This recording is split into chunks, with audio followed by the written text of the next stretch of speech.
Nag-away kami ni Patrick kagabi. At ang trigger, yung trauma ko. I was deleting photos from my cloud last night dahil super dami ng laman until I ran over the screenshots of what we said to each other noong mga panahong hiwalay kami. What I did is I sent the screenshots to him and sabi ko sa kanya, nakita ko ulit. Nalulungkot ako dahil nakita ko ulit. It triggered me, big time.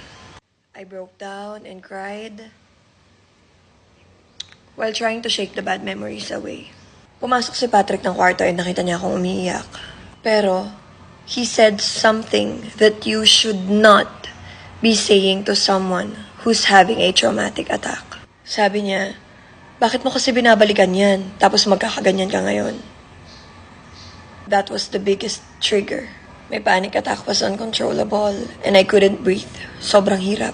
Gusto ko lang umiyak ng umiyak ng umiyak ng umiyak hanggang mapagod ako at mag-pass out. Yung mga salita niya na yon ay parang mga kutsilyo na sinasaksak ako. Dahil of all people, Patrick should be the one to console me first, then blame me for remembering it when I don't want to remember it at all. Also, I expected more from him because he has his own anxiety and panic attack episodes. So akala ko, naiintindihan niya ako. Mali. Akala ko, hindi niya sasabihin sa akin yung mga ganong salita. When he came to his senses, dahil wala na akong hinto talaga kakaiyak at hindi na ako makahinga, sa kanya ako nilapitan at inalo. Niyayakap niya ako. But that was too late. Habang nagbe-breakdown ako, nagbe-build ako ng wall sa sarili ko. Sinasabi ko sa sarili ko na hindi ko kailangan ng alo ng kahit na sino kasi kaya ko yung sarili ko.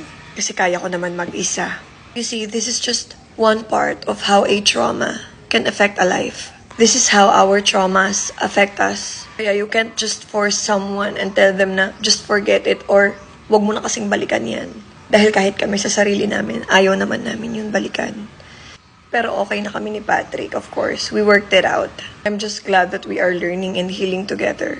You might be seeing only the good about our relationships, but we have our own ups and downs. On my lips is Gorgeous Glow My Pink Lip Serum to treat your chapped lips, dry lips, and dark lips. Nandito yan sa aking yellow basket.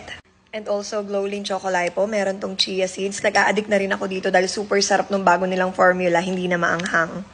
So I hope you learned something from this video.